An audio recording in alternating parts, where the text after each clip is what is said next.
Seorang bapak dengan santai melaju menggunakan kendaraan becak motor sambil membawa penumpang di jalur cepat Jembatan Suramadu, Bangkalan, Jawa Timur. Aksi ini pun viral dan mendapat beragam respon dari netizen di media sosial. Usai viral, polisi menegaskan jika aksi ini tidak diperbolehkan demi kenyamanan dan keamanan berkendara saat melintasi Jembatan Suramadu. Selain tidak bisa masuk ke jalur roda 2 karena bodi kendaraan lebar, becak motor juga dilarang masuk ke jalur cepat roda 4. Polisi pun mengimbau masyarakat mematuhi aturan lalu lintas dan menyarankan agar masyarakat dengan kendaraan tertentu sebaiknya memakai jalur penyeberangan laut melalui kapal feri yang sudah disediakan. Dari Bangkalan, Jawa Timur, Taufik Syahrawi, iNews melaporkan.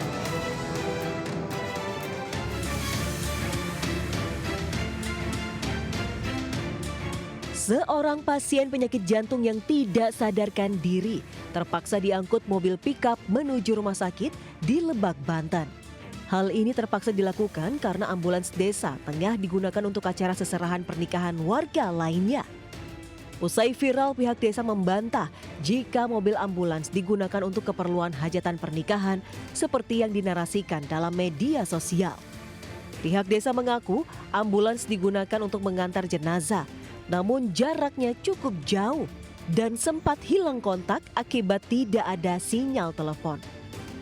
Beruntung meski harus dibawa pickup menuju RS Malingping, nyawa pasien Juha 44 tahun akhirnya bisa diselamatkan dan kini sudah diperbolehkan pulang. Dari Lebak, Banten, Iskandar Nasution, iNews melaporkan.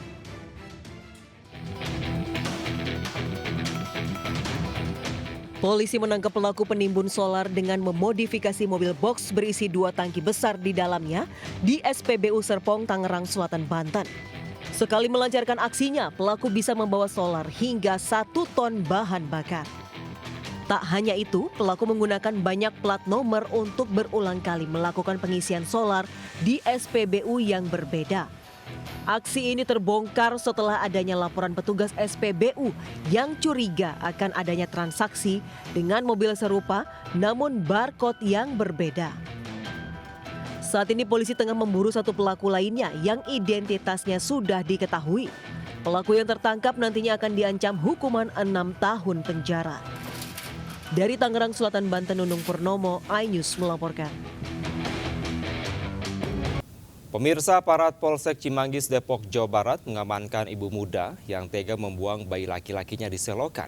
Diduga pelaku mengalami depresi. Sementara bayi yang baru dilahirkan itu dalam kondisi sehat dan dirawat di rumah sakit.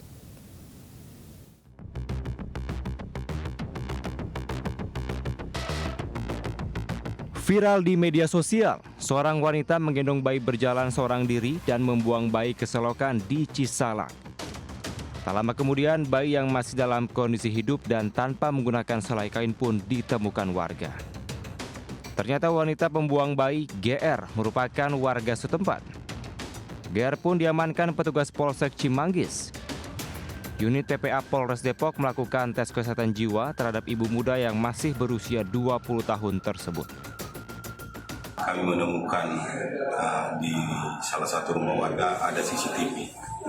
Dan berdasarkan pengamatan dari CCTV itu, kami bisa mengidentifikasi bahwa benar yang membuang bayi adalah ibunya sendiri. Bayi yang kini dirawat di Rumah Sakit Bayangkara Brimob Kelapa II Depok dalam kondisi sehat. Pihak kepolisian juga memeriksa suami GR karena diduga wanita tersebut depresi karena sedang bermasalah dengan suaminya. Dari Depok, Jawa Barat, Iyung Rizky, iNews melaporkan. Pemirsa, sepasang remaja melakukan aksi tak senonoh di gang sempit di wilayah Pekayon, Pasar Rebo, Jakarta Timur. Aksi asusila sejoli itu pun terekam kamera warga.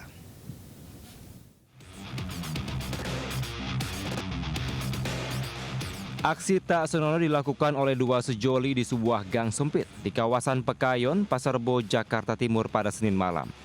Terlihat 2 pasangan remaja ini saling bermesraan di tengah kondisi gang yang gelap dan juga sepi. Aksi tak terpuji ini terekam kamera warga dan viral di media sosial. Menurut warga, aksi yang dilakukan remaja tanggung ini bukanlah kali pertama, melainkan sudah beberapa kali di lokasi yang sama. Para pelaku bukanlah warga setempat. Pertama gue pernah melihat, itu doang. Itu bukan sekali 2 kali, itu maksudnya masa bodoh lah. Suatu saat juga pasti ketahuan. Itu kan buktinya ya begini. Resah nggak bakal kayak gini? Dibilang saya malu lah mas. Malu ya kampung sendiri? Bukan kampung sendiri maksudnya, saya tinggal di sini. Akibat kejadian, warga resah dengan aksi 2 sejoli yang nekat melakukan perbuatan tidak senonoh di dalam gang kecil. Warga berharap aksi tersebut tidak terulang kembali. Dari Jakarta, Rio Manik, iNews melaporkan.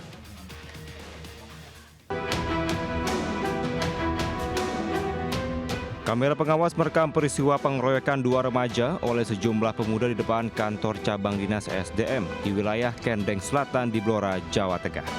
2 remaja yang berboncengan sepeda motor dihadang sekelompok pemuda dan langsung dianiaya. Bahkan salah satu remaja dipukul dan diinjak hingga masuk ke halaman kantor ESDM. Videonya pun viral di media sosial. Akibat dari peristiwa ini, 1 korban mengalami luka di bagian mulut dan siku akibat dipukul dengan benda keras. Belum diketahui pasti penyebab aksi pengeroyokan ini. 2 orang dikeroyok, ya kurang lebih ada 7 motor berboncengan, ya kurang lebih 14 orang. Tapi ya semuanya ngeroyok sih. Menurut korban sih dari perguruan kayak. Kita terima laporannya dari Polsek Blora Kota dan terima laporannya, dan sekarang kasusnya kita limpahkan ke Satreskrim Polres Blora. Kasus pengeroyokan ini sudah diserahkan ke Polres Blora untuk dilakukan penyelidikan. Dari Blora, Jawa Tengah, Heri Purnomo, iNews melaporkan.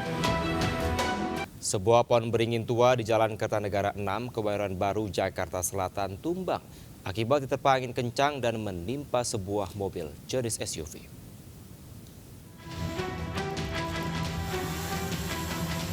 Mobil SUV ini rusak parah setelah tertimpa batang pohon tumbang di Jalan Kertanegara 6, Kebayoran Baru, Jakarta Selatan. Pohon tumbang akibat angin kencang yang menerpa kawasan ini dan pohon yang sudah termakan usia. Petugas dari Dinas Pertamanan kemudian mengevakuasi pohon dengan memotong batang dan dahan pohon menggunakan gergaji mesin. Meski tidak memakan korban jiwa, besarnya pohon menyebabkan proses evakuasi membutuhkan waktu yang cukup lama. Ya angin biasa, angin kencang. Ada angin kencang. Angin kencang, tapi ya biasa, bukan angin puting beliung. Ini pas kejadian dalam mobil ada orang, Pak? Nggak ada. Nggak. Parkir. Oh, lagi parkir aja. Mengacu banyaknya kasus kendaraan tertimpa pohon tumbang akibat hujan dan angin kencang, para pemilik mobil dihimbau untuk tidak memarkir kendaraannya di sembarang tempat dan di bawah pohon besar. Dari Jakarta, Helmi Sajangbati, iNews melaporkan.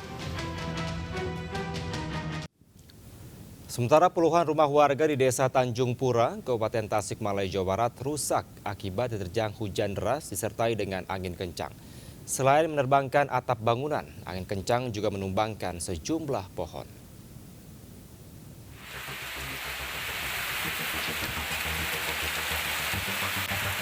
Hujan deras disertai angin kencang menerjang perkampungan warga Desa Tanjung Pura, Kecamatan Raja Polah, Kabupaten Tasikmalaya, Jawa Barat. Kencangnya terpaan angin membuat puluhan rumah warga rusak. Selain atap yang tersapu angin, beberapa rumah rusak akibat tertimpa pohon tumbang. Peristiwa ini sempat membuat penghuni rumah panik menyelamatkan barang berharga. Seisi rumah pun tergenang air karena air hujan masuk akibat genting yang rusak. Jadi pas ada angin kencang itu, genteng-genteng pada jatuh. Genteng, terus platform pada merembes kena air hujan. Terus juga ini kabel listrik kesangkut dahan pohon, nggak ada yang jatuh gitu, rubuh.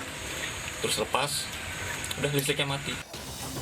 20 unit rumah rusak akibat peristiwa ini.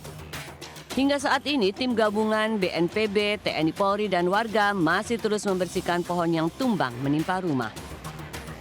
Dari Tasikmalaya, Jawa Barat, Asep Juharyono, iNews melaporkan. Pemirsa, komplotan maling motor beraksi di Jalan Telukung Selatan, Penjaringan, Jakarta Utara.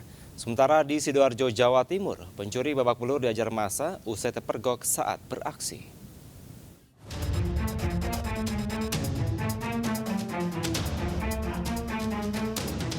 Rekaman kamera CCTV memperlihatkan komplotan pelaku maling motor beraksi di Jalan Telukong Selatan, Penjaringan, Jakarta Utara. Melihat situasi aman, salah satu pelaku langsung membobol kunci sepeda motor incarannya yang terparkir di depan rumah menggunakan kunci letter T. Aksi komplotan pelaku dicurigai seorang warga yang langsung meneriaki dan mengejar pelaku. Namun saat nyaris tertangkap, pelaku mengeluarkan senjata api yang dibawanya untuk mengancam warga. Dia pada duduk semua warga pada takut. Karena dia keluarin beceng. Oh, berarti dia sempat mengeluarkan beceng saat senjata api saat dia mau dikejar ya? Iya, betul. Becengnya di sini belas. Becengnya ada di sini dia. Warga berharap polisi dapat segera menangkap para pelaku curanmor bersenjata api yang meresahkan tersebut. Dari Jakarta, Rizky Falupi, iNews melaporkan. Pemirsa, gara-gara kecanduan judi online, seorang remaja nekat merampok di minimarket di Cianjur, Jawa Barat. Aksi pelaku yang berpura-pura belanja itu pun terekam kamera CCTV hingga viral.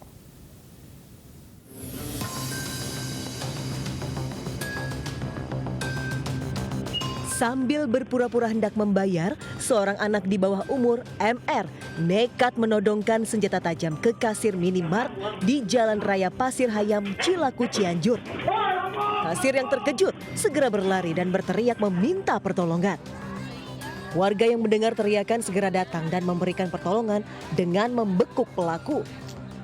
MR pun segera digelandang ke Polsek Cilaku untuk menjalani pemeriksaan. Hasil pemeriksaan, pelaku nekat melakukan aksinya gara-gara kecanduan judi online sejak 2 bulan terakhir dan mempunyai hutang 150.000 pada temannya.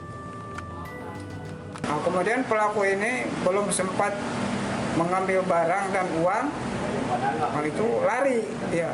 Kemudian dikejar oleh warga masyarakat. Setelah ketangkep, kemudian masyarakat melaporkan ke kita. Nah, dari laporan tersebut kita langsung ke TKP. Selain pelaku, polisi juga mengamankan barang bukti berupa tas, golok, serta baju sekolah milik pelaku. Guna mempertanggungjawabkan perbuatannya, pelaku terancam hukuman 9 tahun penjara.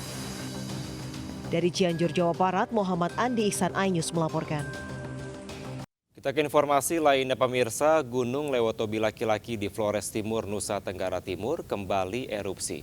Semburan lava pijar yang disertai suara gemuruh sempat membuat warga panik.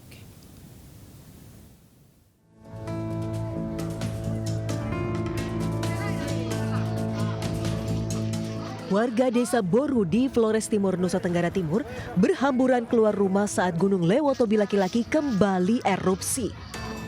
Suara gemuruh dan dentuman mengiringi semburan lava pijar keluar dari kawah. Tim SAR gabungan yang berpatroli di kaki gunung segera meminta warga meninggalkan lokasi, mengantisipasi banjir lahar dingin agar tidak memakan korban jiwa. Terjadi hujan malam, ada lahar dingin, sehingga karena kalau hujan di atas kan belum tentu di perkampungan juga hujan, sehingga kami bersama tim semua unsur SAR, ya, potensi SAR gabungan tetap melakukan patroli kampung-kampung yang di area yang sesuai dengan arahan dari pemerintah, yaitu 5 km. Pos pengamatan gunung api mencatat 108 kali letusan dengan semburan material vulkanik mencapai 1 km. Guguran awan panas meluncur sejauh 1,5 km ke arah utara dan timur laut. Dari Flores Timur, NTT, Joni Nura, iNews melaporkan. Sementara pemirsa, air bah memutuskan jembatan penghubung antar desa di Maros, Sulawesi Selatan. Akibatnya aktivitas warga terganggu karena harus memutar sejauh 2 km.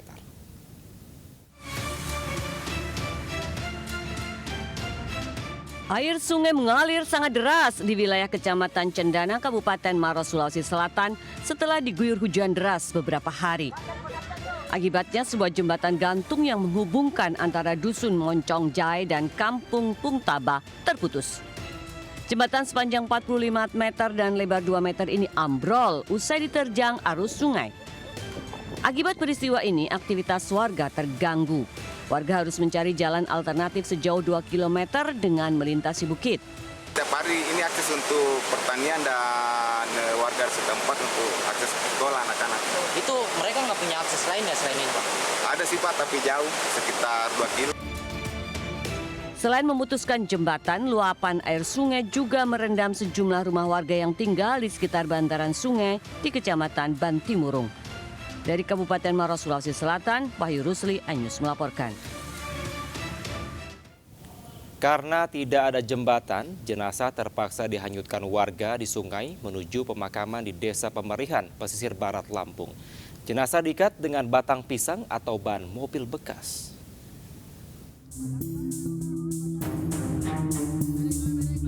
Video amatir warga merekam pengantar jenazah menyeberangi Sungai Wai Pemerihan yang berarus deras menuju tempat pemakaman umum Desa Pemerihan, Kecamatan Bangkunat, pesisir barat Lampung. Jenazah dihanyutkan warga di sungai dengan pelampung karena tak ada jembatan. Kondisi ini sudah dilakoni warga setempat selama puluhan tahun lamanya. Warga pun berharap pemerintah segera membuatkan jembatan penghubung. Pemerintah Pekon dari DD ini untuk fisik mungkin sangat minim. Untuk keinginan masyarakat kami sangat dibutuhkan untuk pembangunan jembatan gantung mungkin.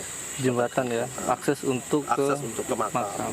Sementara itu Pemkab Pesisir Barat mengaku telah menganggarkan pembuatan jembatan yang dibutuhkan warga.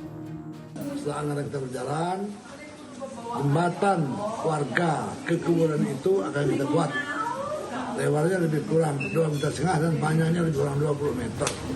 Rencananya pembangunan jembatan akan dilakukan pada tahun ini melalui anggaran APBD Kabupaten setempat. Dari Pesisir Barat, Enrico Ngantung, iNews melaporkan. Kita ke informasi lainnya pemirsa, putra Capres Ganjar Pranowo, Alam Ganjar, berkunjung ke kawasan wisata sejarah Banten Lama di Serang, Banten. Pemuda pecinta budaya ini menggali informasi seputar peradaban, kerajaan, dan kebudayaan Banten pada masa lalu.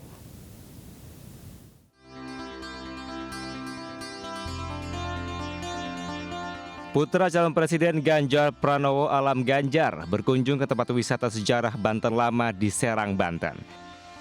Kehadiran putra Capres nomor urut 3 ini langsung disambut warga dan tokoh setempat yang langsung memberikan satu set pakaian adat khas Banten. Di kawasan bersejarah ini, Alam Ganjar mendatangi Masjid Agung Banten dan berziarah ke makam Sultan Maulana Hasanuddin yang merupakan anak raja pertama Kesultanan Banten, Sunan Gunung Jati. Usai berziarah, Alam Ganjar mengunjungi Museum Situs Lama Kepurbakalaan, Kota Lama Banten. Museum yang diresmikan pada 15 Juli 1985 ini menyimpan berbagai informasi seputar sejarah, peradaban, dan kebudayaan Banten yang pada masanya merupakan salah satu wilayah penghasil rempah-rempah. Ini kayaknya kita perlu coba, ini kan sudah terawat dengan baik, mungkin kita bisa fokus lagi terkait bagaimana berinovasi dan disesuaikan dengan kebutuhan market yang ada, biar kalau misalkan yang mau difokuskan menjadi suatu tempat wisata ataupun tempat orang bisa berkunjung dan belajar, mungkin kita juga sudah adaptasi dengan sekarang. Kesultanan Banten merupakan kerajaan bercorak Islam yang berdiri pada 1552 sampai 1813. Kesultanan Banten mencapai puncak kejayaannya pada masa kepemimpinan Sultan Ageng Tirtayasa pada abad ke-17. Dari Serang, Banten, Mahesa Apriandi, iNews melaporkan. Ya Allah, kebakaran, ya Allah. Video amatir warga merekam saat terjadinya kebakaran di Masjid Natabel Jannah, Jalan Lontoro, Gung, Kelurahan Panarung, Kota Palangkaraya, Kalimantan Tengah. Kobaran api melalap bagian atas plafon masjid yang terbuat dari kayu.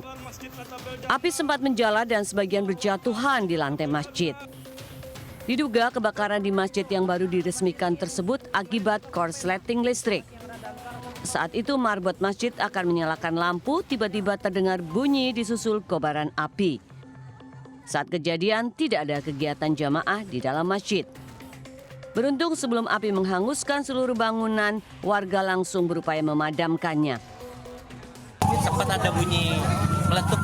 Oh gitu, terus terbakar? Iya. Sempat dipadamkan tadi Pak? Iya, tadi kan masyarakat yang datang dari siram-siram pakai apar juga. Untuk sementara api udah mati, cuma dicek lagi. Akibat peristiwa ini kerugian material ditaksir mencapai puluhan juta rupiah. Sementara penyebab pasti kebakaran masih diselidiki petugas Polresta Palangkaraya. Dari Palangkaraya, Kalimantan Tengah, Ade Sata, iNews melaporkan.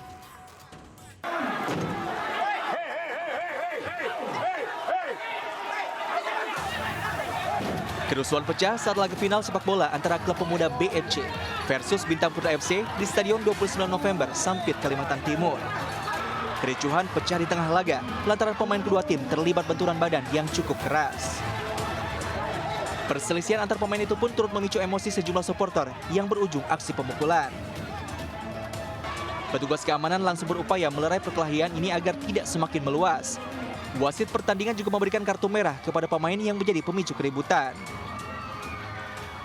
Pertandingan kembali dilanjutkan meski tetap berlangsung dalam tensi tinggi. Di laga final ini, pemuda BFC akhirnya tampil sebagai juara usai membungkam Bintang Putra FC dengan skor akhir 2-0. Dari Kota Waringin Timur, Kalimantan Tengah, Normansyah, iNews melaporkan. Pemirsa, seorang petani tiba-tiba didatangi penagih hutang karena memiliki utang sebanyak 4 miliar rupiah di Kabupaten Bekasi, Jawa Barat. Diduga ia menjadi korban pemalsuan data untuk pinjaman di sebuah bank.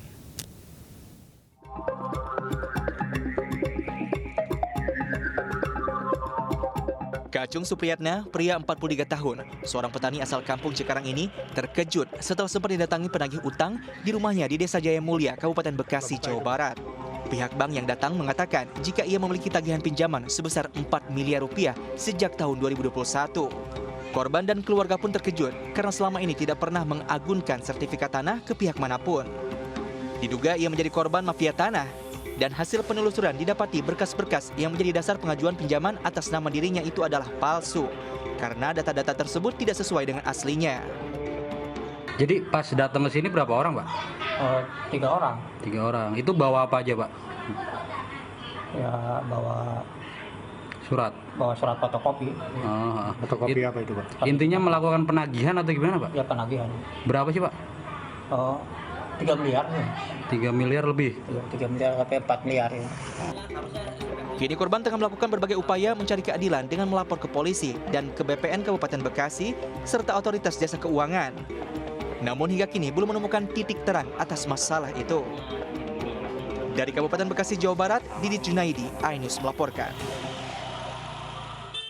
Seorang pemuda dirantai keluarganya selama 3 tahun di Tambakbaya, Banten. Keluarga mengaku tak punya pilihan karena pemuda itu sering mengamuk dan menghancurkan barang-barang.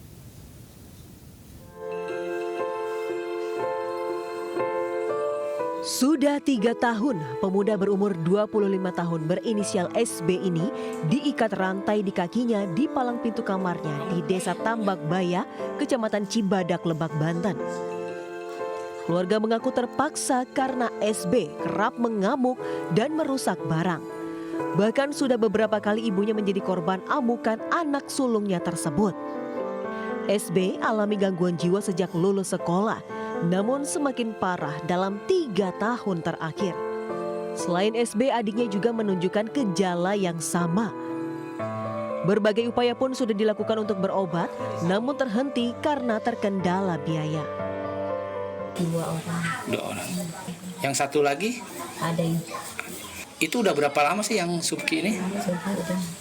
Dalam 3 tahunan, 3 tahun lalu. Ini parahnya seperti ini. Iya. Parahnya. Oh gitu. Yang dirusak bisa asbes, bisa apa dipukulin sama dia gitu. Bahkan suka bawa bedog juga kadang kalau lagi ngamuk gitu kan. Oh gitu ya. Itu yang ditakutkan oleh dia takutkan oleh warga itu kayak gitu. Keluarga pun berharap mendapat bantuan dari pemerintah setempat agar anak mereka mendapatkan perawatan pihak medis dan dapat kembali sembuh. Dari Lebak, Banten, Iskandar Nasution, iNews melaporkan. Ya pemirsa, usia bukanlah penghalang untuk terus belajar dan juga menimba ilmu. Di Banjarnegara, Jawa Tengah, nenek berusia 89 tahun ikut wisuda. Ya, hal ini terjadi di sebuah sekolah wisuda di para lansia. Penasaran seperti apa wisudanya? Berikut liputannya.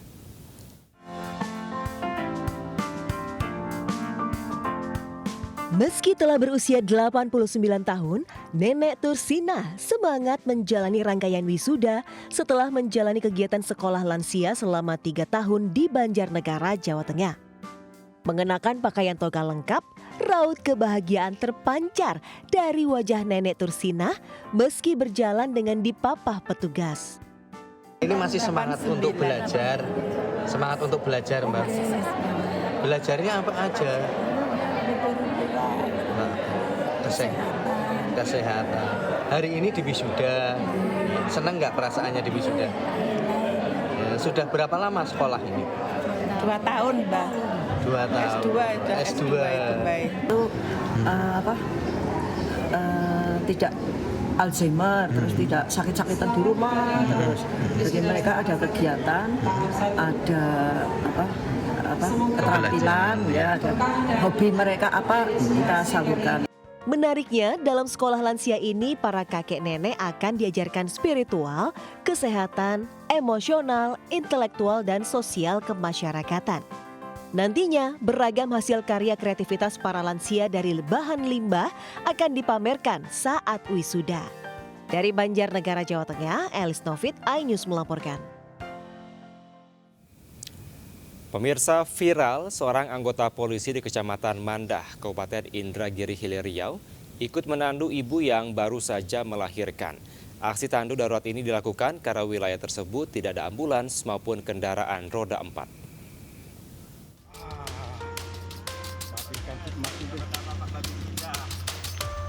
Inilah aksi Bribka Heru Susanto, Babin Kamtipmas, yang ikut menandu seorang wanita yang baru saja melahirkan sejauh 3 km di Desa Bente, Kecamatan Mandah, Kabupaten Indragiri Hilir Riau.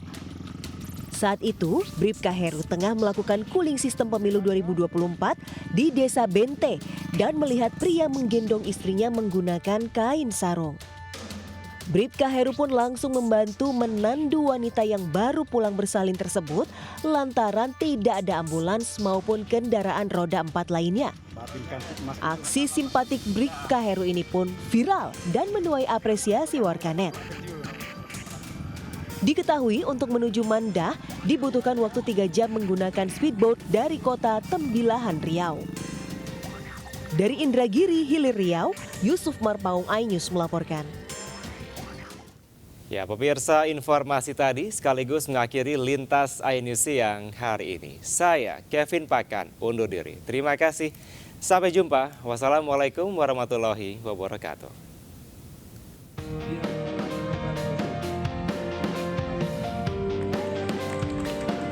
Kelahiran 2 harimau dari induk harimau Benggala Putih bernama Savana menambah koleksi satwa di Kebun Binatang Pematang Siantar di Sumatera Utara. Kedua bayi harimau bernama Roland dan Rolin merupakan hasil breeding atau pengembangbiakan langsung oleh pihak Taman Hewan. Harimau Benggala dikenal sebagai satwa liar yang mampu bertahan hidup hingga 16 tahun dengan berat maksimal 300 kg. Persebaran harimau Benggala terdapat di negara India, Bangladesh, dan Nepal. Dengan bertambahnya 2 bayi harimau ini, total jumlah satwa harimau di Taman Hewan Pematang Siantar menjadi 5 ekor. Taman Hewan Pematang Siantar untuk menambalkan nama 2 anak harimau Benggala, 1 putri, 1 warna emas. Selain 2 bayi harimau ini, selama tahun 2023 juga terdapat sejumlah hewan dari keberhasilan breeding, di antaranya Nuri Bayam, Walabi, Rusa Arjuna, dan Rusa Timur. Dari Pematang Siantar, Sumatera Utara, Dharma Setiawan, iNews melaporkan.